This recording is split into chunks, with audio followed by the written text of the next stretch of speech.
गेल्या 2 महिन्यापासून आपण अनेक मोहिमा राबवत आहोत. इथून पुढे त्या राबवल्या जातील. आपला जो ध्येय आहे safe food, safe drug, safe Maharashtra, हे अचीव करण्यासाठी आपण वेगवेगळे आदेश देत आहोत. आतापर्यंत आपण प्रोहिबिशनची ऑर्डर, गुटखा जे आहे त्याबद्दल ऑर्डर काढली, मोकोकाची ऑर्डर काढली, त्याचं इम्प्लिमेंटेशन चालू आहे. त्याचबरोबर आपण दुसरी हॉटेल्स, रेस्टॉरंट आणि इटरीज याच्याबद्दलची कंप्लायन्स ऑर्डर केली, त्याची कारवाई चालू आहे, त्याचेही परिणाम होत आहेत. त्यानंतर आपण मिल्क आणि मिल्क प्रॉडक्ट्सच्या बाबतीतल्या ऑर्डर काढल्या, त्याच्याही कारवाई चालू आहे. फूड सेफ्टी अथॉरिटीनुसार जे जे काही आपल्या जवळजवळ 18 प्रकारच्या फूड कॅटेगरीज केलेल्या आहेत, त्याच्यावरती महाराष्ट्रामध्ये सर्व ठिकाणी कारवाई चालू आहे. आणि आपण जे ध्येय ठेवलेलं आहे safe food, safe drug, safe Maharashtra, याच्यामध्ये याच सिरीजचा पुढचा पार्ट म्हणून आणि अत्यंत महत्त्वाचा पार्ट म्हणून आपण काल एक ऑर्डर इश्यू केलेली आहे, ज्याच्यामुळं सेफ फूड आणि सेफ महाराष्ट्र होण्यामध्ये हे पुढचं पाऊल ठरेल. आपल्याला माहिती आहे की महाराष्ट्रामध्ये जवळजवळ 1,08,000 शाळा आहेत आणि जवळजवळ 2 कोटीपेक्षा जास्त विद्यार्थी या शाळेमध्ये जातात. आणि शाळेमध्ये कोणत्या प्रकारचं अन्न द्यावं, कशा पद्धतीनं द्यावं, याचे काही नियम ठरलेले आहेत. त्याला आपण जे नियम म्हणतो ते स्कूल फूड किंवा सेफ फूडच्या बाबतीत जे आहेत आणि न्यूट्रिशनल स्टँडर्ड्स स्कूलमधले जे असतात त्या पद्धतीनं इम्प्लिमेंट करणं हे अपेक्षित आहे. तर हे जे रूल्स आहेत हे 2020 मध्ये हे रूल्स आले. त्याला आपण म्हणतो safe food balance diets and balance diet for children in school regulation 2020. हे 2020 मध्ये आले आणि 2021 पासून याचं इम्प्लिमेंटेशन सुरू झालेलं आहे. तसं असतानाही बऱ्याच बाबतीत त्याच्यामध्ये काही कन्फ्युजन आहे, क्लॅरिटी काही लोकांना नाही आहे. विशेषवरून कोणत्या विभागानं कोणतं काम करायचं, याची जबाबदारी कोणत्या विभागाची आहे, मुख्याध्यापकांनी काय करायचं, पेरेंट्सनी काय करायचं, तिथल्या फूड बिझनेस ऑपरेटरनी काय करायचं, FDAनी काय करायचं, याच्याबद्दलही क्लॅरिटी बऱ्याच अंशी नाही आहे. आणि म्हणून काल आपण याच्याबद्दलची safe food for every school child in Maharashtra state wise compliance order dated 27 जुलै 2026 रोजी आपण इश्यू केलेले आहेत. आणि त्याचं इम्प्लिमेंटेशन इथून पुढे खूप मोठ्या प्रमाणावर स्ट्रिक्टली होईल. त्याचा परिणाम महाराष्ट्रामधल्या जवळजवळ प्रत्येक कुटुंबावरती आणि कुटुंबामधल्या मुलावरती होणार आहे. कारण मुलांना जर आपण व्यवस्थितपणे फूड दिलं, बॅलन्स डाएट दिलं, न्यूट्रिशन दिलं आणि ते जर आपण इम्प्लिमेंट करू शकलो तर सेफ फूडमधलं सर्वात मोठं पाऊल हे ठरणार आहे, ज्याच्या अनुषंगाने त्याचे कल्चर, आपण ज्याला म्हणजे संस्कृती, फूड संस्कृती, ती इम्प्लिमेंट होईल, ती तयार होईल. आणि पर्यायानं आपलं healthy child, healthy human being, त्याच्यातून त्याचे परिणाम दिसायला सुरुवात होईल. आणि म्हणून त्या अनुषंगाने आपण ही काल ऑर्डर काढलेले आहेत आणि ऑर्डर इम्प्लिमेंटेशन आपण पुढच्या काळामध्ये करणार आहोत. तर राज्यातील प्रत्येक शालेय विद्यार्थ्याला सुरक्षित, सकस व संतुलित आहार मिळावा यासाठी अन्न सुरक्षा या अनुषंगाने राज्यव्यापी अनुपालन आदेश आपण इश्यू केलेले आहेत. याच्यातले ठळक वैशिष्ट्य असं आहे की महाराष्ट्रातल्या सर्व शासकीय, निमशासकीय, अनुदानित, खाजगी, निवासी, नॉन रेसिडेन्शियल आणि सर्व मंडळ, मग ते SSC असेल, CBSE असेल, ICSE असेल, IGCSE असेल, IB असेल, कोणत्याही बोर्डची शाळा जरी असेल त्या सर्वांना हे लागू आहे. एडेड असेल, अनएडेड असेल, प्रायव्हेट असेल, गव्हर्नमेंट असेल, हे कोणतंही डिस्टिंक्शन याच्यामध्ये नाही. सर्व शाळांना हे लागू आहे. ह्या शाळांमधील कॅन्टीन, टकशॉप, मध्यान्ह भोजन केंद्र, ज्याला मिड डे मील स्कीम आपण इम्प्लिमेंट करतो ते, वसतिगृह, वसतिगृहातली स्वयंपाकगृह आणि सर्व अन्न पुरवठादार जे आहेत, वैद्य, यांचा परवाना आणि नोंदणी अनिवार्य आहे. म्हणजे काय, शाळेमध्ये जे कॅन्टीन असेल किंवा जे मिड डे मील स्कूलमध्ये जे प्रोव्हाइड करतात ते असतील किंवा अंगणवाडीमध्ये जे कॉन्ट्रॅक्टर असतील, यांना हे फक्त फसाई लायसन्स असणारेच असू शकतात. जर नसतील तर त्यांना लायसन्सवालेच अपॉइंट करावे लागतील. विदाऊट लायसन्स होल्डर यांना आपल्या स्कूलमध्ये किंवा कॅन्टीनमध्ये किंवा अंगणवाडीमध्ये फूड सर्व करू शकत नाहीत, हा त्याचा अर्थ आहे. त्या अनुषंगाने त्यांना सर्वांना लागू आहे. त्याचप्रमाणे शाळेच्या आवारात आणि शाळेच्या आउटस्कर्ट म्हणजे भिंतीपासून, ज्याला आउटर साईड ज्याला म्हणतो, त्यापासून 50 मीटरपर्यंत, ज्याला HFSS अन्नपदार्थ म्हणतो, त्याची विक्री, जाहिरात, विपणन व मोफत वितरणास प्रतिबंध घातलेला आहे. I repeat, and this is very important issue. शाळेच्या आवारात म्हणजे शाळेच्या प्रिमायसेसमध्ये आणि within 50 meters outskirt of the boundary. आता बाउंड्री कोणती? तर आउटर साईड जी असेल ती बाउंड्री, म्हणजे समोरच्या साईडला गेट 2 असतील, पाठीमागे ते कोणत्याही टोकापासून जी काय आउटसाईड साईड आहे तिथून पुढे 50 मीटर लांबीपर्यंत HFSS म्हणजे high fat, trans fat, sugar या प्रकारचे प्रॉडक्ट्स वितरण करण्यास, विक्री करण्यास, जाहिरात करण्यास किंवा मोफत विक्री करण्यास पूर्णपणे बंदी आहे आणि ते स्ट्रिक्टली इम्प्लिमेंट केलं जाईल.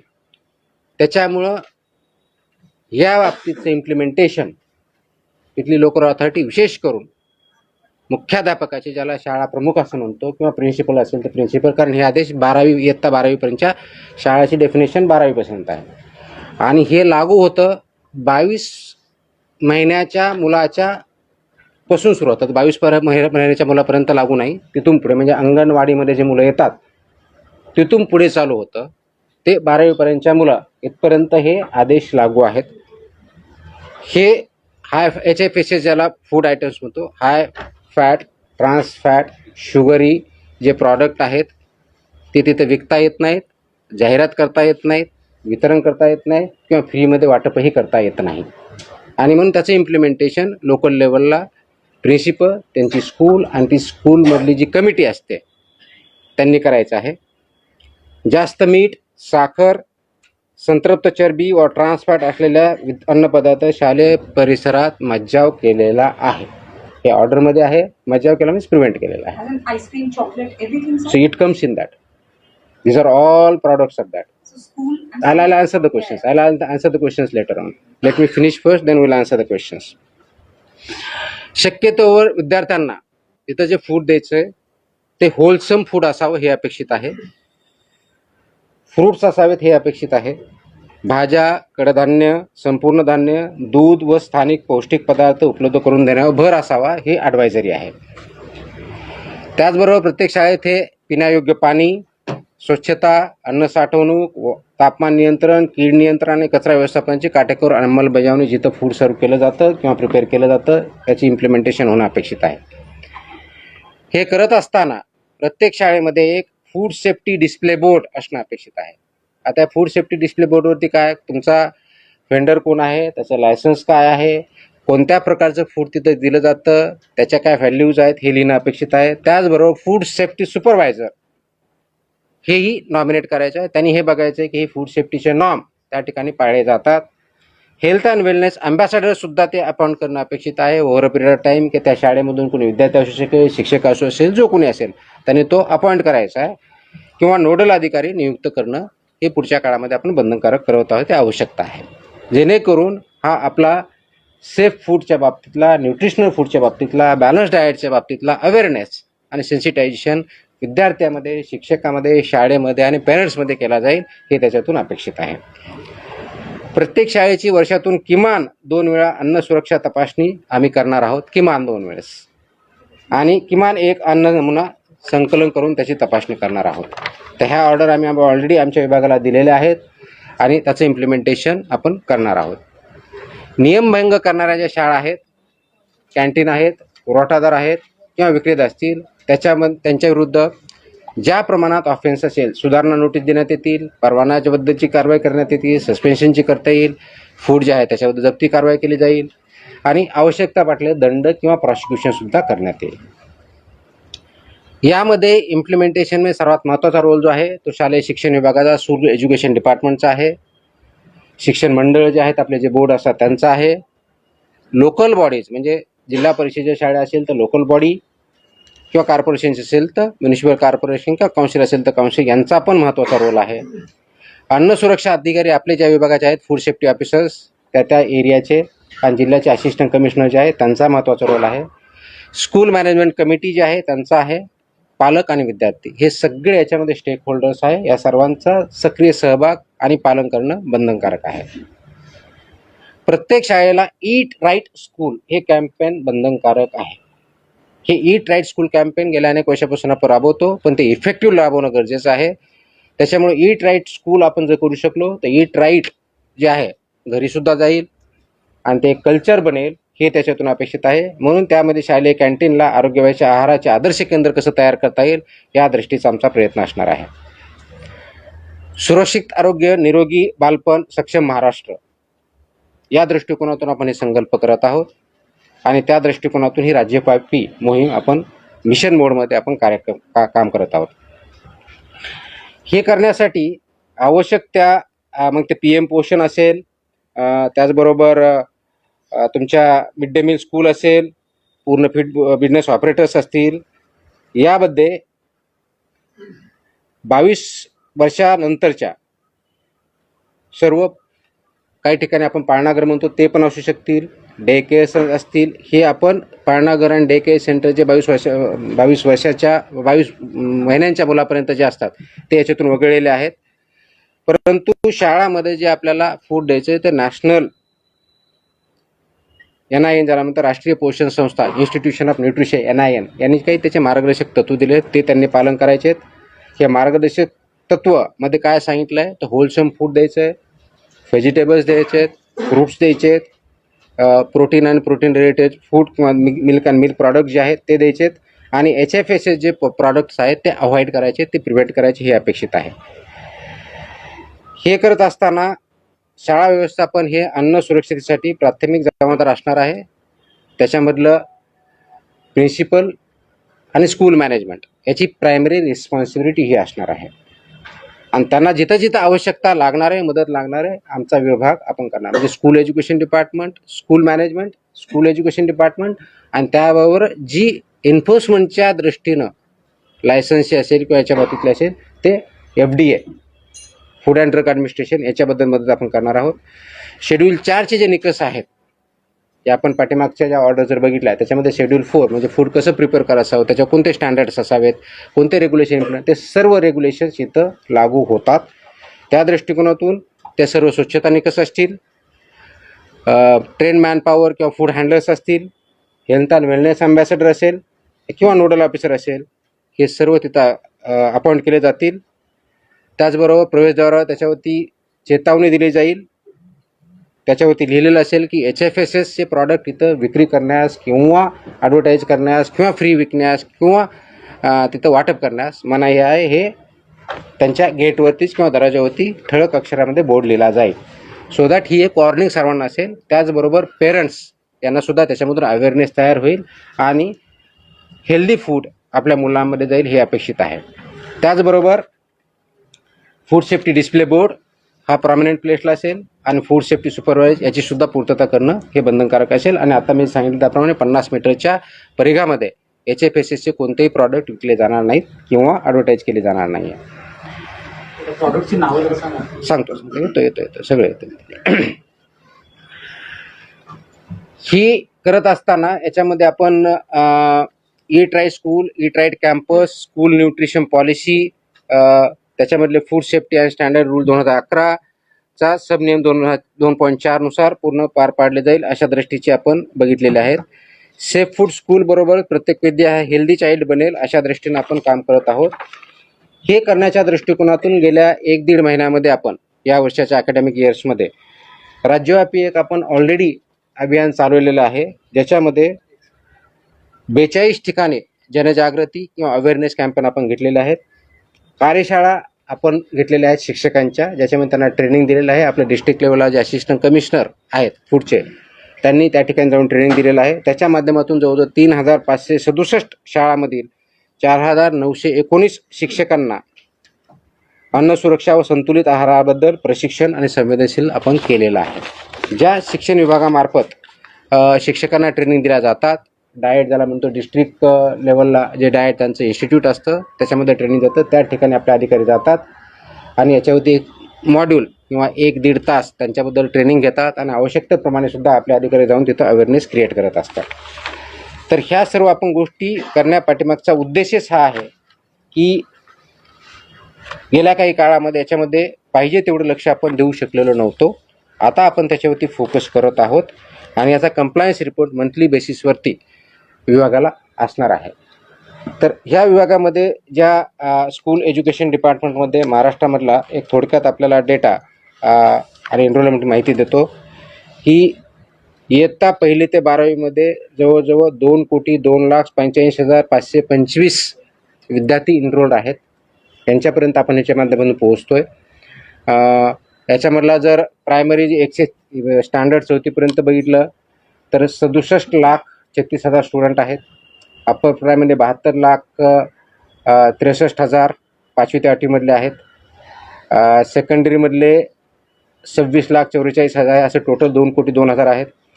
मॅनेजमेंट कॅटेगरी स्कूल जर याच्यामध्ये ज्या कव्हर होतील ते जर बघितलं तर लोकल बॉडीमध्ये जवळजवळ 64,000 स्कूल आहेत. प्रायव्हेटमध्ये 40,000च्या आसपास स्कूल आहेत.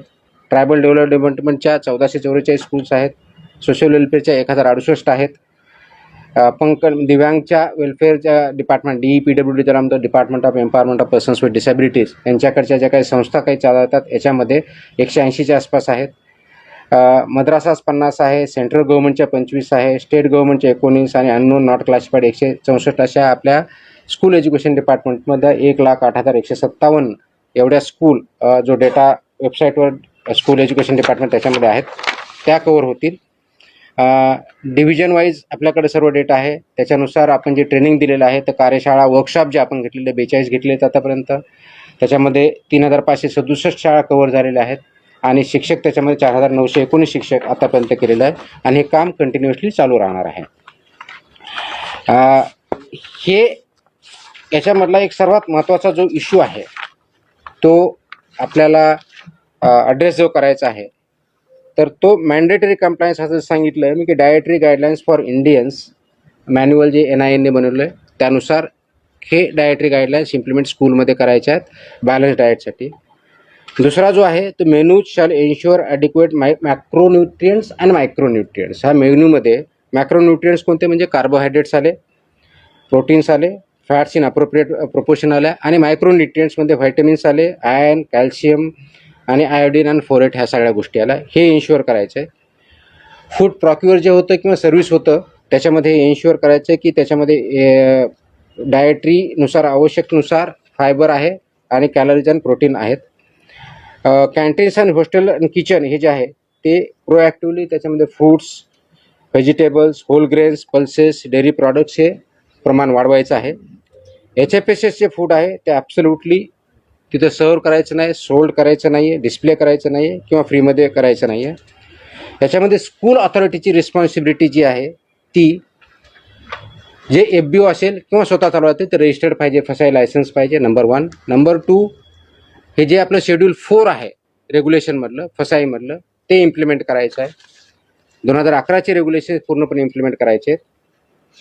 त्याचबरोबर health and wellness ambassador, designated officer under regulation 6(1) नुसार आपल्याला करायचं आहे आणि यानुसार सेक्शन 30 आपण जी ऑर्डर काढलेली आहे त्याच्यानुसार I am directing that every school authority shall appoint and train such nodal officer आपण मॅन्डेटरी करतोय, यानुसार आपण करत आहोत.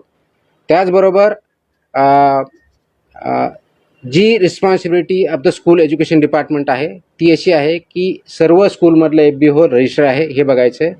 मिड डे मील असेल, प्रधानमंत्री पोषण आहार असेल, याच्यासाठी शाळा पोषण आहार असेल, ह्या ज्या योजना आहेत याच्यामध्ये जे व्हेंडर्स आहेत ते रजिस्टर करून घ्यायचे आहेत. जर नसतील तर जे रजिस्टर्ड आहेत त्यांनाच अपॉइंट करायचं आहे. डिस्ट्रिक्ट आणि ब्लॉक एज्युकेशन ऑफिसरला याने त्यांच्याकडून डिरेक्शन जाणं अपेक्षित आहे की याचं पूर्णपणे मॉनिटरिंग आणि कंप्लायन्स होतं आणि त्याच्यामध्ये त्यांचं रिपोर्टिंग होतं आहे. Food safety and nutritional standards implement होत आहेत, त्याचं कंप्लायन्स होत आहे.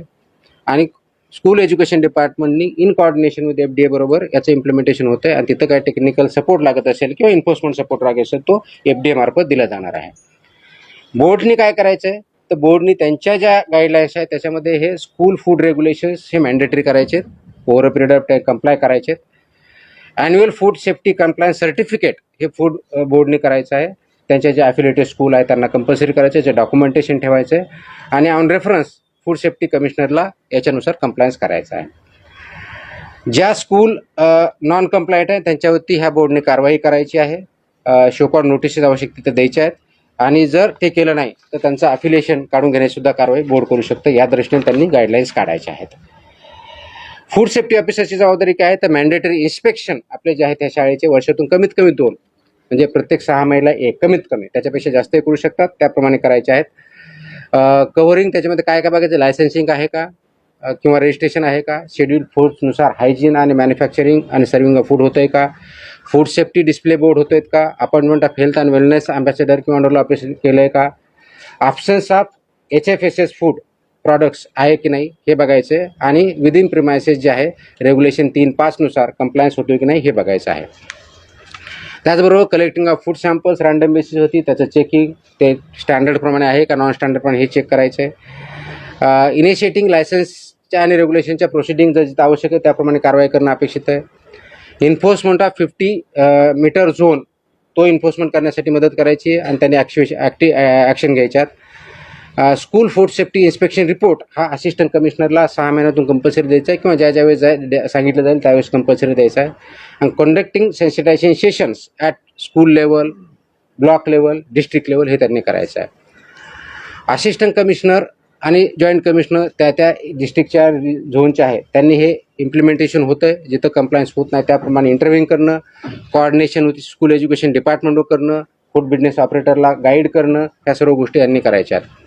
आणि सर्वात महत्त्वाचं म्हणजे ईट राईट स्कूल इनिशिएटिव्ह जो घ्यायचा आहे ह्या सर्व शाळांना कंपल्सरी करतो आहे.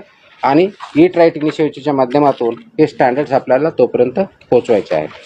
आता आपला जो बेसिक प्रश्न येणार आहे की 50 मीटरमध्ये high fat, trans fat, sugar हे प्रॉडक्ट याच्यामध्ये बॅन आहेत. आजही बऱ्याच ठिकाणी शाळेच्या किंवा ज्याला ज्युनियर कॉलेज आपण म्हणतो जी 12वी शाळा असते तिथपर्यंत कॅन्टीनमध्ये असे प्रॉडक्ट्स भेटले जातात. They will be acted against as per आपले जे रेग्युलेशन्स आहेत त्याप्रमाणे त्यांच्यावरती कारवाई होईल. Within the premises and outside within 50 meters periphery of the boundary. Distribution करता येणार नाही, ॲडव्हर्टाईज करता येणार नाही, सेल करता येणार नाही, फ्री वाटप करता येणार नाही. Not allowed. At least in my generation, not allowed. That's what happened. I mean, high fat, high sugar is not allowed. Please understand. पहले मुझे बोलने दो, फिर आपके सबके सवाल के जवाब मैं दे देता हूँ. ठीक है. अब ये क्यों कर रहे हैं? Please understand. हा करण्याचा उद्देश एवढाच आहे की शाळेमधल्या विद्यार्थ्यांचा ग्रोथ, फिजिकल आणि मेंटल किंवा इंटेलेक्च्युअल हा जो ग्रोथ आहे त्यांच्या रिक्वायरमेंट्स आहेत. ज्या वेळेस मुलं लहान असतात किंवा ग्रोईंग फेजमध्ये सर्वात जास्त रिक्वायरमेंट ही प्रोटीनची असते, फायबरची असते, मॅक्रोन्यूट्रियंट्स आणि मायक्रोन्यूट्रियंट्सची असते. हे बॅलन्स डाएट त्याच्यामध्ये जायला पाहिजे आणि ते खाल्लं तर त्यांचा ग्रोथ बोथ इंटेलेक्च्युअल आणि फिजिकल चांगल्या पद्धतीने होतो हे त्याच्यातून अपेक्षित आहे. आणि म्हणून हे 2020मध्ये हे रेग्युलेशन आलं आहे. आय रिपीट 2020चे रेग्युलेशन्स आहेत आणि त्याचं इम्प्लिमेंटेशन 2021पासून झालेलं आहे. त्याच्यामुळे ह्या शाळांना माहीत नाही, आम्हाला माहीत नाही, पेरेंट्सला माहीत नाही आहे असं आपण म्हणणं हे धाडसाचं ठरेल. याचं इम्प्लिमेंटेशन आपण आता इथून पुढे आणखी स्ट्रॉंगली करणार आहोत. आतापर्यंत अवेअरनेस पण झालेला आहे, आतापर्यंतही करत आहोत, पण इथून पुढे आणखी जास्त सिव्हिअरली होईल आणि याचा परिणाम आपल्या विद्यार्थ्यावरती, अपकमिंग जनरेशनवरती खूप पॉझिटिव्हली होणार आहे. कारण बऱ्याच अंशी आपण बघतो की तिथं सो कॉल्ड एनर्जी ड्रिंक्स, कारण एनर्जी ड्रिंक्स ही कॅटेगरीज नाही आहे, फूडमध्ये कॅटेगरीज नाही आहे. So called caffeinated, non caffeinated drinks हे अवेलेबल होतात, which is not allowed. These are either high fat आहेत, ट्रान्स फॅट आहेत, शुगरही आहे, त्याच्यामध्ये प्रपोशन लिहिलेलं आहे, पण त्याच्यावरती लिहिलेलं असतं, वॉर्निंग पण असतं. बरेच प्रॉडक्ट तिथे वॉर्निंग असतात की not advise not for use by children below the age of 18, परंतु तिथं अवेलेबल असतं. माझी 3 सूचना वजा विनंती आहे त्याच्यामध्ये. Number 1, principles of the school and school management, त्यांनी याचा खूप सिरियसली कॉग्निझन्स घ्यायचा आहे. आपल्या शाळेमध्ये, शाळेच्या प्रिमायसेसमध्ये किंवा विदिन 50 मीटर पेरिफेरीमध्ये ज्या गोष्टी अनुज्ञेय नाही आहेत खाण्याच्या, फूड बाबतीतच्या, त्या 100% प्रिव्हेंट करणं ही आपली जबाबदारी आहे. त्या दृष्टीनं शाळेच्या मॅनेजमेंटनी आणि प्रिन्सिपलनी इनिशिएटिव्ह घ्यावं, कारवाई करावी. नंबर 1. नंबर 2, पेरेंट्सना माझी सूचना आणि विनंती आहे की आपल्या पाल्यांना, आपल्या मुलांना अशा प्रकारचे पदार्थ खाण्यापासून प्रिव्हेंट करा, जेणेकरून त्यांच्या हेल्थवरती पॉझिटिव्ह इम्पॅक्ट होईल. तिसरी विनंती माझी विद्यार्थ्यांना आहे. जरी लहान असतील तर त्यांना काही समजत नसेल, मी सांगितलं तर पेरेंटनी आणि टीचरनी आणि स्कूलने त्यांना समजून सांगायचं आहे, हे खाणं त्या विद्याच्या दृष्टीनं योग्य नाही. आणि म्हणून ते ज्या गाईडलाईन्स आलेल्या आहेत, आणि नॅशनल इन्स्टिट्यूट फॉर न्यूट्रिशन यांनी त्याच्या गाईडलाईन्स व्यवस्थित डिझाईन केलेल्या आहेत, न्यूट्रिशनच्या अँगलने केलेल्या आहेत. म्हणून त्यांनी हे करायचं आहे की विद्यार्थ्यांनी ह्याच्यापासून परावृत्त व्हायचं आहे आणि बॅलन्स डाएट आपल्या विद्यार्थ्यांना द्यायचं आहे, मुलांना द्यायचं आहे. आणि हे कल्चर आपल्याला विद्यार्थ्याच्या मार्फत समाजामध्ये आणायचं आहे, जेणेकरून आपल्या विद्यार्थ्यांची सोशल, फिजिकल, सायकोलॉजिकल आणि इंटलेक्च्युअल ग्रोथ ही चांगल्या पद्धतीनं होईल. ह्या गाईडलाईन काढण्यापाठीमागचा नॅशनल इन्स्टिट्यूट ऑफ न्यूट्रिशन यांच्यामार्फत, त्याचबरोबर आपल्या फसाईनी ज्या 2020च्या रेग्युलेशन्स तयार केले, हे खूप विचारपूर्वक केलेले आहेत. त्याच्यामध्ये कमिटी आहे, सायंटिफिक बेस आधारे केलेले आहेत. त्याचं इम्प्लिमेंटेशन आपला शिबिर यासाठी करायचं आहे, खूप स्ट्रिक्टली यासाठी करायचं आहे की त्याच्या माध्यमातून पुढचे जनरेशन घडणार आहेत, त्या हॅबिट्स इन्कल्केट होणार आहे, ते संस्कृती आपल्याला आणायची आहे आणि ही संस्कृती आपल्या कुटुंबापर्यंत न्यायची आहे. आणि म्हणून मी आता जसं म्हणलं की दर 2 कोटीपेक्षा जास्त विद्यार्थी या शाळेमध्ये जात असतील, जवळजवळ 1 लाख प्लस शाळेमधून, तर महाराष्ट्रामध्ये फूड कल्चर चेंज करायला जास्त वेळ लागणार नाही. आणि त्याच्यामध्ये आपल्या सर्वांचा सहभाग अपेक्षित आहे. हा अवेअरनेस क्रिएट करणं आणि ह्या गाईडलाईन्स रेग्युलेशन इम्प्लिमेंट करणं ही आपल्या सर्वांची सामूहिक जबाबदारी आहे. विशेष करून school education department, school management, parents आणि FDA या सर्वांनी मिळून जर ठरवलं तर जास्त वेळ लागणार नाही. FDAच्या मार्फत आम्ही डेफिनेटली चालू केलेलं आहे. स्कूल एज्युकेशन डिपार्टमेंट आम्ही ऑर्डर काढताना स्कूल कमिशनरला आम्ही डायरेक्ट केलेलं आहे इम्प्लिमेंट करा म्हणून, डिस्ट्रिक्ट ऑथॉरिटीला आम्ही डायरेक्ट केलेलं आहे आणि कन्सर्न डिपार्टमेंटला आम्ही रिक्वेस्ट केलेली आहे, secretary of the concern department, त्याच्यामध्ये आम्ही कॉपी केलेल्या आहेत, ऑर्डरमध्येच आहेत. त्याच्यामध्ये सेक्रेटरी जे आहेत, स्कूल एज्युकेशन डिपार्टमेंट असेल, सोशल वेलफेअर डिपार्टमेंट असेल, ट्रायबल डेव्हलपमेंट डिपार्टमेंट असेल किंवा इतर डिपार्टमेंट जे कन्सर्न आहे, ज्यांच्या स्कूलचा संबंध आहे, त्यांना सर्वांना आम्ही रिक्वेस्ट केली अशा इन्स्ट्रक्शन आपल्या स्तरावरून पर्यंत द्या, जेणेकरून त्याचं इम्प्लिमेंटेशन होणं सोपं होईल. आणि याचे इन्स्पेक्शन पुढच्या काही दिवसामध्ये चालू होतील. आणि त्यावेळेस असं व्हायला नको की आम्हाला माहीत नाही आहे, ह्या ऑर्डर त्यांच्यापर्यंत पोहोचलेल्या आहेत.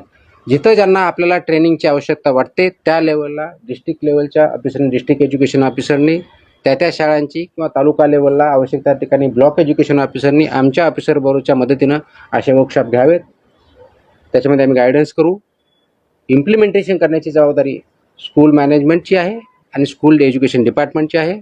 इन्फोर्समेंट करण्याची जबाबदारी आमची आहे, ते आम्ही पार पाडू. आणि कंप्लायन्स किंवा ऑबिडियन्स जे करायचं आहे ते पेरेंट्सला आणि विद्यार्थ्यांना आणि शिक्षकांना करायचे, त्यांनी ते करावे. अशा दृष्टीचं हे काम आहे, मोठं काम आहे, पण सर्वात मोठी अपॉर्च्युनिटी पण आहे, ज्याच्या माध्यमातून आपले जे पुढे चालून NCD ज्याला म्हणतो, नॉन कम्युनिकेबल डिजीज आहेत, वेट गेन करणं, वेगवेगळ्या प्रकारच्या आजाराला बळी पडणं, ते याच्यातून आपण अवॉइड करू शकतो आणि पुढच्या जनरेशनला लाईफ चांगल्या पद्धतीने देऊ शकतो. त्या दृष्टीने आपल्याला काम करायचं आहे. Yes, please. Sir, if the school is not. For example, food establishments. One by one. Sir, the Take it, hold food on. establishments. Hold School on. is not able to follow the guidelines, are you going to impose any punitive? Absolutely, that's what I mentioned very clearly. They have to implement. If they don't, the punishment which are for the FBO as per the regulations, they will be acted against, including the school. FBO as well as the school. School management and the principals are principally responsible. Will take action against them. So talking about the food establishments. आता सांगितलं ना, त्याची list आता एवढी मोठी list आहे. Deep fried items, sugary items, trans fat items. म्हणजे उदाहरण सांगितलं ते काय सांगता येईल, वडापाव सांगता येईल आपल्याला, चिप्स सांगता येतील, तुमचे हाय शुगर मध्ये तुमचं जंक फूड येतील, त्याच्यानंतर तुमचे सो कॉल्ड ड्रिंक्स जे आहेत ते येतील, कॅफिनेटेड ड्रिंक्स आहेत ते येतील. So all these are part of that. ज्यांना कुठं लिस्ट पाहिजे ते आपल्या वेबसाईटवर भेटू शकते. आपण गुगल जरी केलं तर ह्याच्यामध्ये सगळी लिस्ट भेटते. So, but when you talk about other food establishments, when they are in violation of any of the norms, you can suspend their license, right? Because that's their primary business. Schools, the meal providing part is not the primary business. So, if a school is in violation, will it impact their just the canteen part, which is mostly an outsider? I think I mentioned in Marathi. Maybe I need to explain in Hindi. So there are 2-3 parts. One, I have listed out who are all responsible for implementation and compliance of this. One of the part I mentioned is boards also, and the two we have instructed as per the guidelines to the boards also. Issue the instruction, you have to follow these regulations to the school, because they are affiliated with the boards. If they don't follow, they can de-affiliate the school also. From the board side, from FDA side, because the school has to ensure that FBO who is providing the service has to be registered with the FSI. And this School's overall license can yes, be hampered. so without license or without registration, FBO they cannot engage. And if school itself is providing the food, then they have to register as FBO with us, right? And they have to follow the regulations while providing the food. That is second. Third is school education department has to ensure that school management implementing it. So whatever the laws application as per the school department, they will implement that also if they don't follow this one. So from all the angles, boards will take action, school department will take action, and FDA also will take action.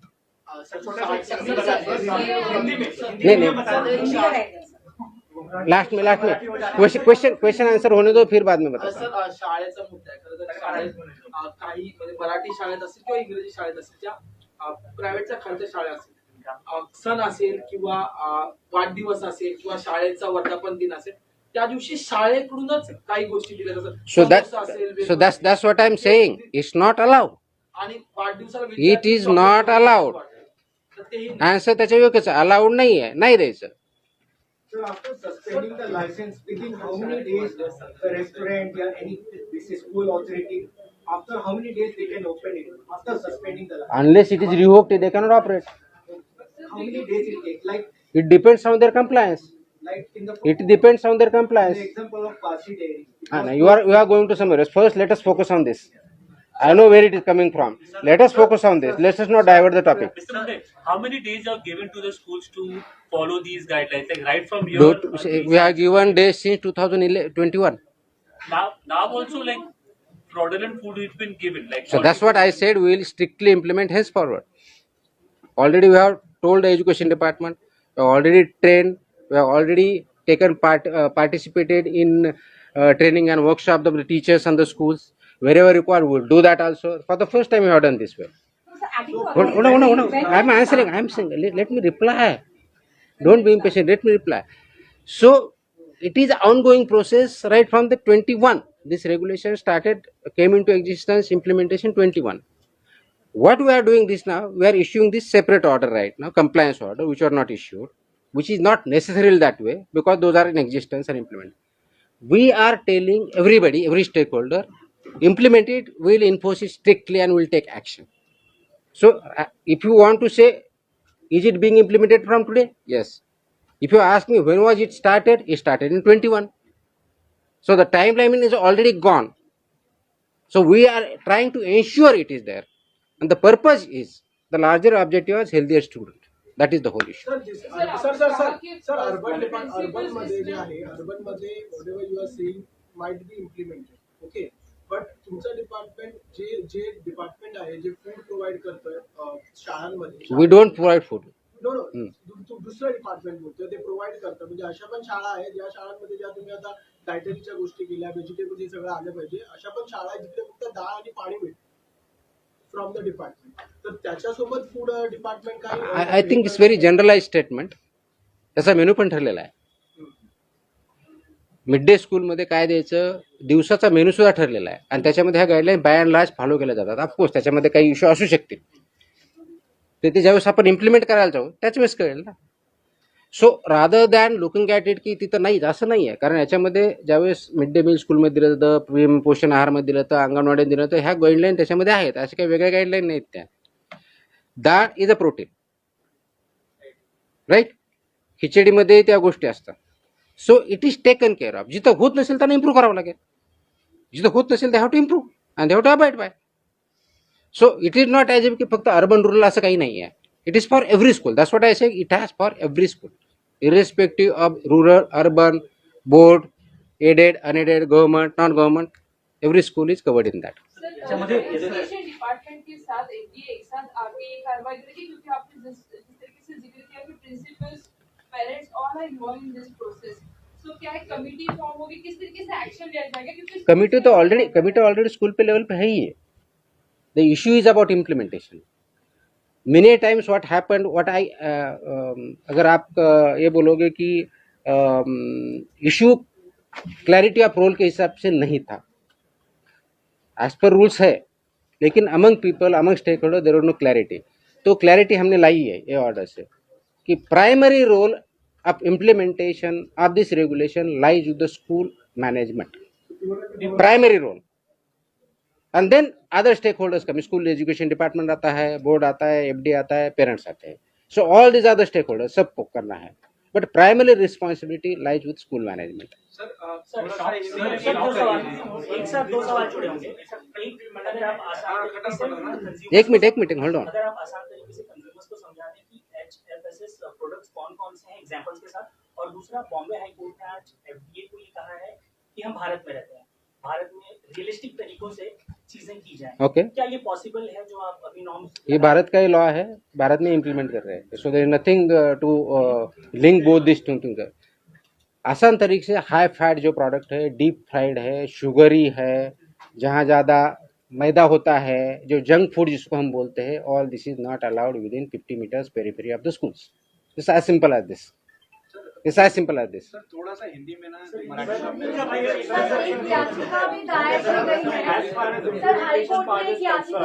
एक minute hold on, let him complete. As far as implementation part is concerned, it could be easier in urban Maharashtra due to awareness, or there are your teams. But there are tens of thousands of schools in rural Maharashtra where such kind of things are happening. How do you plan to spread awareness and implement these things in those? I don't think that's really a challenge. I really don't think that's a really challenge, because midday meal school has been for years together. PM Poshan Ahar is also for years together, and by and large those guidelines are followed in that. So it is not. Rather, you would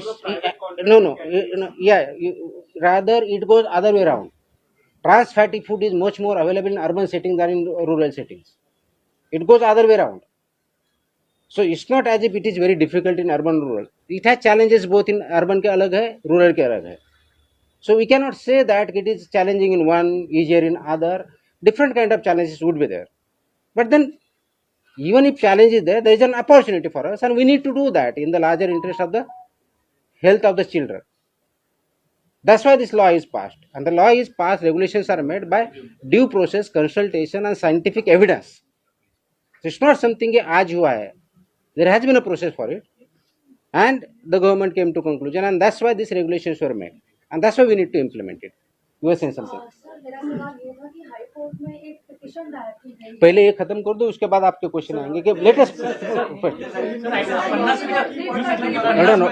metre अंतर जे एक minute hold on मराठीचा प्रश्न आता संपलेला आहे तर आपण हिंदीमध्ये एक छोटासा यस हिंदी मध्ये बोला ना मैंने okay okay okay okay okay मराठीचा प्रश्न घेऊया ना. आणि आता घे तुझा प्रश्न असेल तर सांग. एक लास्ट हाँ नाही नाही, ऐका सर माझा एक प्रश्न आहे. नहीं अभी अभी उनको नाही होगा. याचा प्रश्न होऊ दे बोलो. हाँ साहेब या पत्रकार परिषद तुम्ही घेतली त्या व्यतिरिक्त प्रश्न आहे माझा दोन प्रश्न नाही ते हे हे झाल्यानंतर झाल्यानंतर हे स्कूलचं झाल्यानंतर याच्या व्यतिरिक्त जे आहे ते सर मला स्कूलच्या संबंधी असेल आता या संदर्भात 50 मीटर अंतरामधले जे तुम्ही सांगितलेलं आहे त्यामधले शॉप ओनर्स जे आहेत ते कशावरून ऐकतील की ते शाळांचं दे विल बी ऍक्टेड अगेन्स्ट त्यांच्या विरुद्ध कारवाई होईल. कशी होईल ऐकतील म्हणजे काय कारवाई कोण करणार? आमचे जर फूडचे असेल तर आम्ही करू. फूडच्या बाबतीत आमचा संबंध येतो. शाळाने तुम्हाला कॉन्टॅक्ट करायचा कसं करायचं? हो ते आम्हाला शाळेने कळवावं लागेल ना की ते ऐकत नाही. That's what their responsibility is. If they do not follow somebody they have to intimate our office. तुम्ही म्हणाला की 2022चा नियम आहे 20चा नियम आहे 21 पासून लागू चालू आहे. म्हणजे इतक्या बीएमसीचं वर्षामध्ये 5 वर्षामध्ये का कारवाई झाली झाल्यात ना कारवाई. कोण सांगितलं नाही झालं. आम्ही स्ट्रिक्ट करतोय. तुम्ही माझे शब्दप्रयोग व्यवस्थित ऐकले नाही. कारवाई चालूच आहे. आम्ही स्ट्रिक्ट जास्त Sir, करतो. are you saying that guidelines were not followed from 2020? No, I never said that. I never said that. I say that it's being implemented. We need to be much more compliant and much more stricter in enforcement. That's what I'm saying. Sir इसे हिंदी में बोल देंगे सब समझ लेंगे. So आज FDA ने 27 तारीख को स्कूल चिल्ड्रन को जो रेगुलेशंस है स्कूल गोइंग चिल्ड्रन के फूड के बारे में safe food end balance diet for the school children 2020 जो रेगुलेशन है ये इम्प्लीमेंट करने की एक कंप्लायंस ऑर्डर इशू की है, जारी की है. उसके तहत जो बैलेंस डाइट स्कूल में देना है उसके guidelines, roles and responsibility of the school, FDA, parents, school boards and school education department का डिफाइन किया गया है. इस ऑर्डर के तहत जो 2020 के रेगुलेशंस है उसका इम्प्लीमेंटेशन स्ट्रिक्टली होगा, जिसमें प्राइमरी रिस्पॉन्सिबिलिटी जो रहेगी स्कूल मैनेजमेंट की रहेगी, जो गाइडलाइन इम्प्लीमेंट करे within the premises and within 50 meters of the premises of the school. जहाँ की जो ट्रांस फैट का फैटी फूड एफटीएस जिसको बोलते हैं वो बैंड है, इट इज़ प्रोहिबिटेड, वो अलाउ नहीं होगा. उनका जो वेंडर होगा एफबीओ वो लाइसेंस ही होना चाहिए, वहाँ पे बोर्ड होना चाहिए, वहाँ फूड सुपरवाइज़र होना चाहिए, एम्बेसडर जो है वो अपॉइंट करना चाहिए या नोडल ऑफिसर जिसकी वजह से वो गाइड कर सके. इसमें सबसे अहम भूमिका स्कूल मैनेजमेंट की रहेगी, प्रिंसिपल की रहेगी, वो इम्प्लीमेंट करना उनका दायित्व है. अगर उसमें कोई बाधा आती है इम्प्लीमेंटेशन के बारे में, इन्फोर्समेंट के बारे में, दे उन्हें हमें एफडीए के ऑफिसर को, लोकल ऑफिसर को इंटीमेट करेंगे और उस हिसाब से वो इम्प्लीमेंट करेंगे. हर साल में कम से कम 2 बार स्कूल का एफडीए की तरफ से 2 बार इंस्पेक्शन हो मिनिमम, वहाँ का सैंपल भी लिया जाएगा और उसके हिसाब से कार्रवाई की जाएगी. जो एफबीओ या स्कूल ये कंप्लाई नहीं करते उनके ऊपर जो हमारे रेगुलेशंस के उस हिसाब से कार्रवाई की जाएगी. बोर्ड जिससे वो स्कूल एफिलिएटेड है वो हिसाब से उनकी तरफ कार्रवाई करेंगे और स्कूल डिपार्टमेंट उनके खिलाफ कार्रवाई करेगा. इसका ऑब्जेक्टिव ये है कि जो हमारे बच्चे हैं वो बैलेंस डाइट खाए, उसमें उनका प्रोटीन हो, कार्बोहाइड्रेट्स हो, मैक्रोन्यूट्रिएंट्स हो, माइक्रोन्यूट्रिएंट्स हो, वो कॉम्बिनेशन रहेगा, होलसम फूड रहेगा, जिसकी वजह से उनका physical, emotional, intellectual growth better हो सकती है. और हमारे नए जो जनरेशन है उनका एक कल्चर बनेगा कि जिस हिसाब से एक बैलेंस डाइट वो कंज्यूम करे और उसका इम्पैक्ट उनके हेल्थ पे बोथ फिजिकल, इंटेलेक्चुअल, इमोशनल इस पे होगा, वो पॉजिटिव होगा. इस ऑर्डर में किसका क्या रोल है क्लियरली डिफाइन किया गया है. इसका स्ट्रिक्टर इम्प्लीमेंटेशन होगा. ये करते समय लास्ट 1.5-2 महीने में महाराष्ट्र के अलग अलग ज़िले में हमारे जो असिस्टेंट कमिश्नर है, जिसको हम डेजिग्नेटेड ऑफिसर भी बोलते हैं, उन्होंने स्कूल्स और टीचर्स की ट्रेनिंग भी ली है. जो टीचर्स की ट्रेनिंग स्कूल एजुकेशन डिपार्टमेंट से होती है वो स्कूल एजुकेशन डिपार्टमेंट की ट्रेनिंग में हमारे ऑफिसर्स जाके वहाँ गाइडेंस किए हैं. आगे भी जहाँ जहाँ ज़रूरत होगी वहाँ पे हम करेंगे. तो इसका ऑब्जेक्टिव और स्टेक होल्डर जो है, ये सबसे important stake holder schools, children, parent है. इनको ये समझना है कि हम हमारे बच्चों को एक अच्छा बैलेंस डाइट कल्चर डेवलप करना है और उसका इम्पैक्ट उनके लाइफ पे होना है। तो इसकी वजह से हम सेफ फूड, सेफ ह्यूमंस और सेफ चिल्ड्रन अचीव कर पाएंगे और उनका ग्रोथ अच्छी तरह से होगा। उसका positive impact family as a whole, society as वो होल इस पे होगा। ये इम्प्लीमेंटेशन चालू हुआ है और मुझे अपेक्षा है कि सब स्कूल, सब पेरेंट्स इसमें पार्टिसिपेट करेंगे, क्योंकि महाराष्ट्र में लगभग 1,08,000 स्कूल है, 2 करोड़ से ज़्यादा बच्चे इसमें पढ़ते हैं। अगर वहाँ तक हम पहुँच सकते हैं तो महाराष्ट्र में एक healthy state, eat right campaign, eat right school जो है वो अचीव करने में ज़्यादा दिक्कत नहीं आएगी। सर वो फूड्स क्या क्या रहेंगे वो थोड़ा सा आपने बता दिया ना, कितने बार बताया, अब हिंदी बात किया।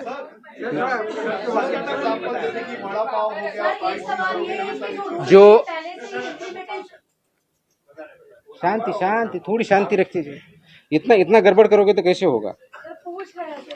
हाई फैट, सैचुरेटेड और शुगर जो प्रोडक्ट है, जैसे कि डीप फ्राइड जो भी रहते हैं वो प्रिवेंटेड है। हाई शुगर वाले प्रिवेंटेड है। सो कॉल्ड जो ड्रिंक्स रहते हैं, जो कैफिनेटेड, नॉन कैफिनेटेड, उसमें हाई शुगर रहता है, कैफीन रहता है, वो प्रिवेंटेड है with in the 50 metres periphery. तो वो जो आपको जंक फूड लगता है बाय एंड लार्ज, उसका हम जनरल कैटेगरी करते हैं, वो यहाँ पे प्रिवेंटेड है। सर पेरेंट्स को कैसे कार्रवाई की जा सकती है, क्योंकि जिस तरीके से आपने जिक्र किया था कि प्रिंसिपल्स जो है वो पूरी जिम्मेदारी लेंगे, जो मैनेजमेंट है उसकी जिम्मेदारी, लेकिन जो प्रीमाइसेस है वहाँ पे जिम्मेदारी किसकी होगी और क्या एजुकेशन डिपार्टमेंट के साथ आप काम करेंगे? Yes, exactly. Education department, FDA, ये दोनों मिला के काम करना है। वहाँ लोकल स्कूल तो करेगी, उसके साथ एजुकेशन डिपार्टमेंट और एफडीए का रोल ज़्यादा आता है। अगर 50 मीटर प्रीमाइसेस में कोई इसका वायोलेशन कर रहा है तो स्कूल ने उनको वार्निंग देके बंद करना है। अगर नहीं होता है तो वो हमारे ऑफिसर को कांटेक्ट करें, हम वहाँ इन्फोर्स करके वो उनके खिलाफ कार्रवाई करेंगे। सर मुंबई जैसे शहर में जहाँ एक स्कूल के ठीक बाहर निकलते ही कई ऐसी दुकानें होती हैं, उन पर कार्रवाई कैसे होगी? उसमें ये प्रोडक्ट वो बेच नहीं सकते। वो दुकान चला रहा है तो ये जो HFSS प्रोडक्ट है वो वहाँ बेच नहीं सकते। सर पेरेंट्स को कैसे एजुकेट करेंगे जो बच्चों को अपने ब्रीफिंग में आपके थ्रू जो ब्रीफिंग किया है, आप ज़्यादा से ज़्यादा लोगों तक पहुँचे, उनसे होंगे, उनको क्वेश्चन है तो वहाँ स्कूल में जाए, मेरे ऑफिसर भी डायरेक्ट कर सकते हैं।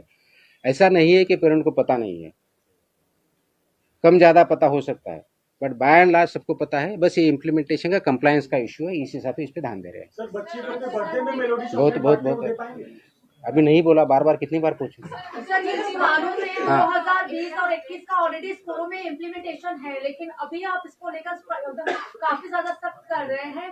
उसके पीछे क्या जो टीचर्स उनको तो आप गाइड कर रहे हैं, क्या उसके बाद भी ये सारी चीजें स्कूल में फॉलो होंगी? क्योंकि इसके बिल्कुल होंगी, ये सबके इंटरेस्ट में है और ये करना पड़ेगा। इसलिए करना पड़ेगा कि we cannot compromise the careers and lives of the future generations. We cannot compromise. It is a high time that we really adopt these standards and implement it for the betterment of children and our own society. I think बस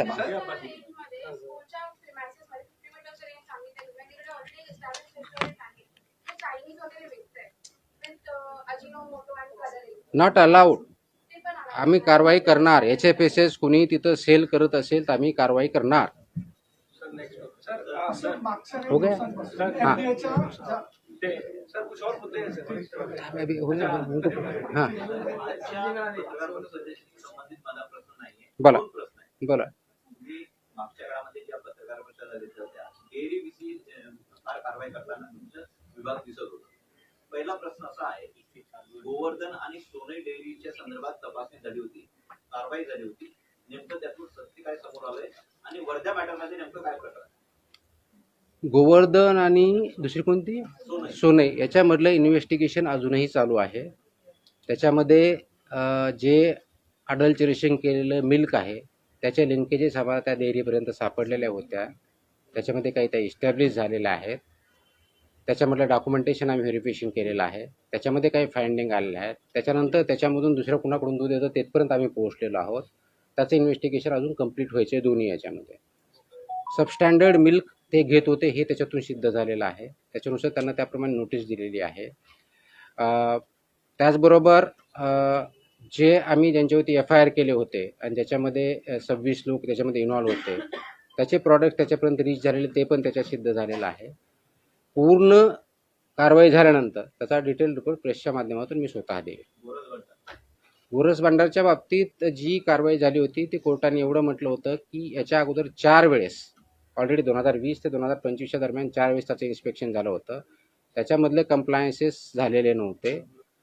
हायकोर्टाचं एवढं म्हणणं होतं की त्यावेळेस त्यांना improvement notice दिलेली नव्हती, म्हणून आता कारवाई करताना तुम्ही इम्प्रूव्हमेंट देऊन नोटीस पुढची कारवाई करा. त्या अनुषंगाने आम्ही इम्प्रूव्हमेंट देऊन पुढची कारवाई करत आहोत.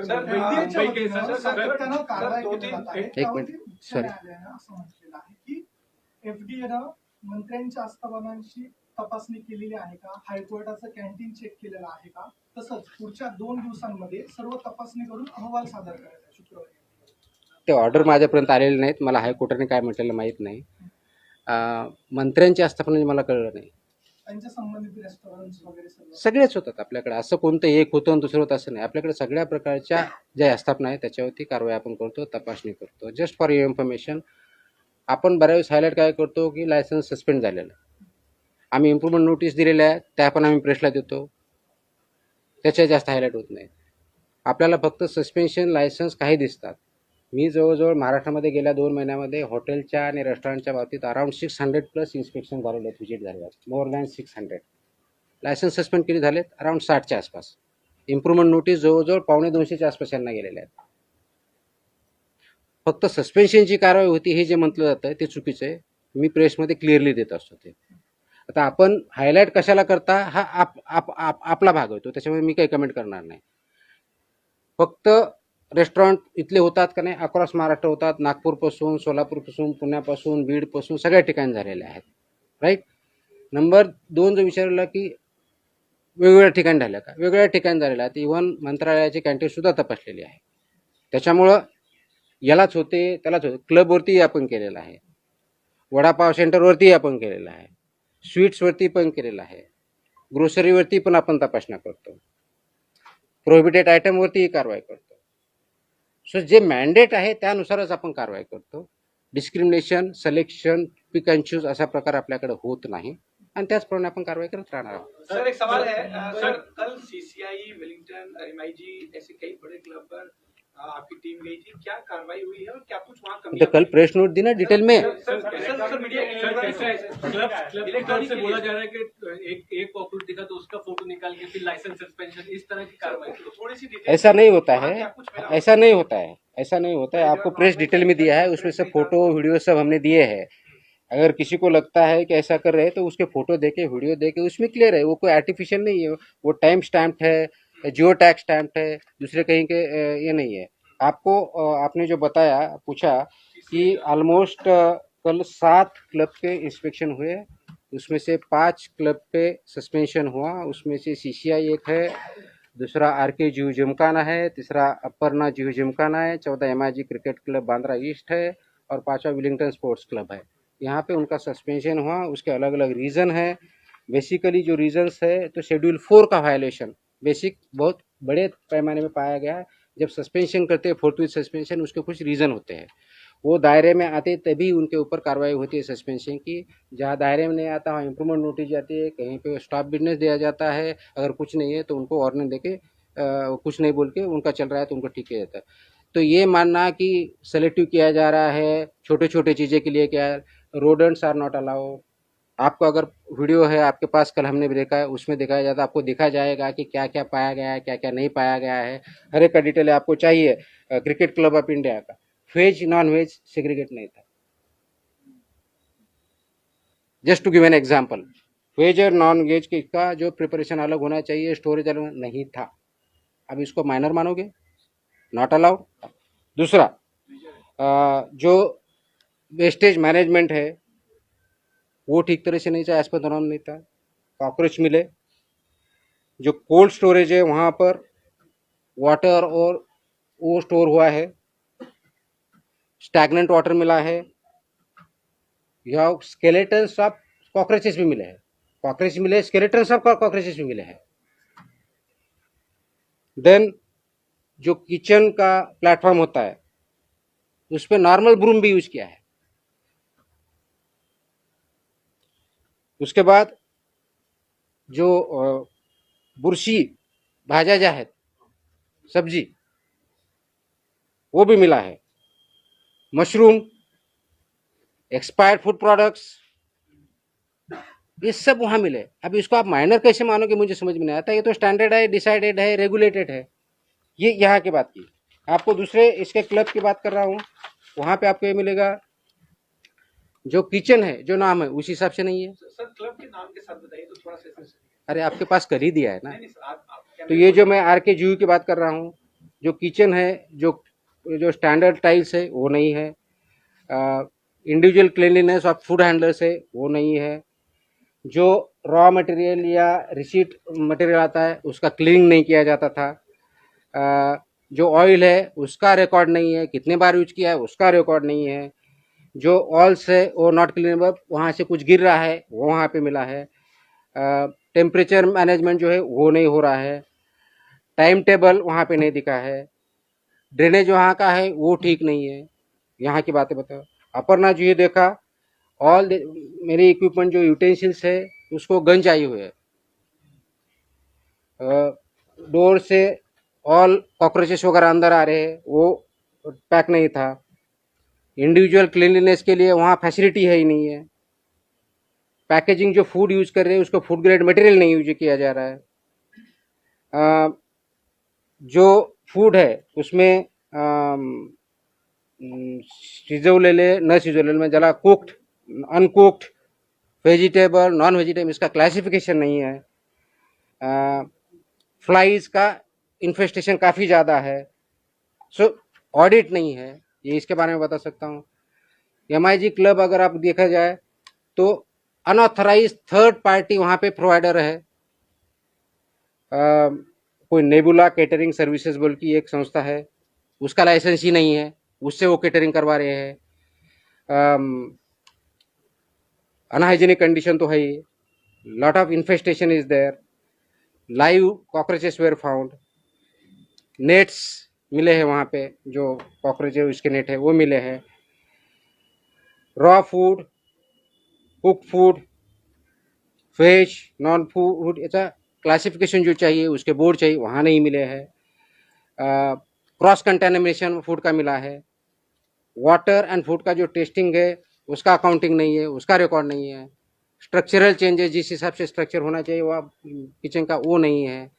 फसाई ट्रेन मैन पावर वहाँ पे नहीं है, ट्रेन टेक्निकल मैन पावर नहीं है। वेलिंगटन में देखा जाए वो जो डोर्स है और किचन है, अब्जॉर्बेंट नॉन अब्जॉर्बेंट वैसे नहीं है। इन्फेस्टेशन है, जो टेम्परेचर मैनेजमेंट का रिपोर्ट रहता है वो नहीं है। स्लीपरी फ्लोर मिलेंगे आपको वहाँ पे। फूड और वाटर का जो रिपोर्ट है वो नहीं है, अपडेटेड नहीं है। पैकेजिंग फूड जो करते हैं उसका फूड ग्रेड मटेरियल नहीं है। I can go on end on end on. वो जो मेरे ऑर्डर है उसमें सब कुछ लिखा है, उनको जो ऑर्डर दिए है सस्पेंशन ने मेरे ऑफिसर ने, उसमें एवरीथिंग इज रिटन। सो तो उनको सस्पेंड नहीं किया है, उनको जो है फूड स्टॉप बिजनेस लिखा है, तो उनका इससे कम है, इसलिए जिस हिसाब से वायलेशन है उस हिसाब से एक्शन लिया जाता है।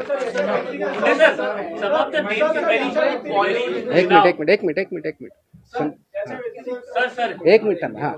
MIG क्रिकेट क्लब का जो आप बता रहे हैं, you have counted lots of mistakes in MIG cricket club, but when I had a word with MIG cricket club, वो बोल रहे हैं 2 दिन में हमारा सब ठीक हो जाएगा। This all these things will be cleared in 2 days. अरे भाई आप उनको अगर उनको कंप्लीट करके वो कंप्लायंस देते हैं, फिर हम देखेंगे ना। वो 2 दिन लगता है, 4 दिन लगता है, मैं कैसे बोलूँ, वो बोल पाएंगे। मतलब उनका from your side it would have been like आप 2-3 दिन में करके। सो वो उनका दैट डिपेंड्स ऑन देम। वो 1 दिन में करते हैं, 2 दिन में करते हैं, 4 दिन करते थे। वो करने के बाद रिपोर्ट सबमिट करेंगे, फिर हम इंस्पेक्शन करेंगे, फिर उसके बाद हियरिंग लेके डिसीजन देंगे। सो प्रोसीजर का पार्ट है। तो वो 2 दिन में करते हैं, 4 दिन का, वो सवाल मुझे क्यों कर रहे हो आप? मुझे ये समझ में नहीं आ रहा है। After 2 days, your suspension जो है वो फिर नो ऐसा नहीं होता है ना। वो कंप्लाई करने के बाद they submit a report. Once they submit a report, my officer goes and reverifies it. उनका रिपोर्ट मेरे पास आता है और उनको सस्पेंशन का अपील करना पड़ता है। उनका अपील मेरे ऑफिसर का रीवेरिफिकेशन रिपोर्ट बोल के मैं हियरिंग लेता हूँ, उस पर डिसीजन हो जाता है। No it doesn't take time, that depends on them compliance पे। उनका कंप्लायंस और अपील वो प्रोसीजर फॉलो करें, हम हमारा प्रोसीजर फॉलो करेंगे। सर एक रिपोर्ट आहे ड्रग इंस्पेक्टर त्याचा जो फायनल स्टेज आहे त्याच्यावर अलिगेशन आहे की तो पेपर लीक झालाय आणि FDA that you should ask this question to MPSC. MPSC conducts exam. MPSC conducts exam. I don't conduct exam. It's a constitutional and autonomous body. Sir मला complete हा. करू मी हे बोलतोय की ड्रग्स इन्स्पेक्टरची जी एक्झाम होती final exam त्याच्यामध्ये allegation paper लीकचं आहे आणि FDA ला त्याबद्दल काही मेल आला होता का आणि FDA ला मेल जर आला असेल तर त्याच्यावर FDA ने काही ऍक्शन घेतली आहे का? रोहित पवार पण तुम्हाला भेटायला आले. 21 तारखेला मला एका व्यक्तीकडून मेल आला होता आमच्या ऑफिसला. 21 तारखेला, 21 जुलैला. ज्या दिवशी मेल आला त्याच दिवशी आम्ही त्यांना पत्राने कळवलं की please come to the office on 24th. म्हणून ते 24 तारखेला आमच्याकडे आले. 24 तारखेला आल्यानंतर आमच्या ऑफिसने त्यांचं स्टेटमेंट घेतलं. त्यांच्याकडे जे काही पुरावे त्यांना म्हणायचे होते ते आम्ही घेतले, including screenshot of the mobile ज्यांना काय घ्यायच्या त्या घेतल्या. आणि हे सर्व रेकॉर्ड आम्ही घेऊन आम्ही ते MPSCला पाठवलं त्याच दिवशी. आणि MPSCला सांगितलं की ही कंप्लेन आहे, यांच्याकडचे हे एव्हिडन्सेस आहे, यांचं हे स्टेटमेंट आहे, याच्यावरती आपल्याला पुढची कारवाई तुमच्या लेवलला व्हेरीफाय करा, पुढची कारवाई करा. This is what has happen. Sir ये हिंदी में भी एक बार प्लीज. अरे यार बहुत हो गया ना. नहीं मैं नहीं दूंगा. MPSC छोटा सा सर. हो गया. आई थिंक आपके सवाल खत्म हो गए हैं. अब इतना आपको तो पता है, इसका मीनिंग पता है, सब कुछ पता है. I'll speak in English about MPSC the question which was asked. अरे असं करू नका ना, व्यवस्थित करा. The question which I have raised about recruitment of drug inspectors by MPSC. MPSC is a constitutional and autonomous body. It conducts exam. It has its own way of doing it.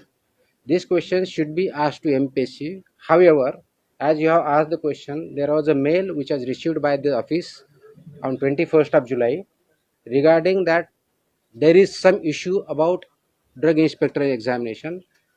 On 21st of July, when we received the mail, we wrote a letter to the concerned person to remain present along with the evidences on 24th of July. On 24th of July, the concerned person came. We recorded the statement of the concerned person, applicant, along with the evidences which he had, along with the screenshot, whatever he had. All this was sent to MPSC for their further necessary action. We have given that record, given that letter to the MPSC, and MPSC is taking further action. Followed by that, there was some representation. Same representation again we have sent to the MPSC, because MPSC is exam conducting body, is an autonomous body, is a statutory constitutional body. It will take a call on it. It will investigate and take further actions on that. Sir, in case of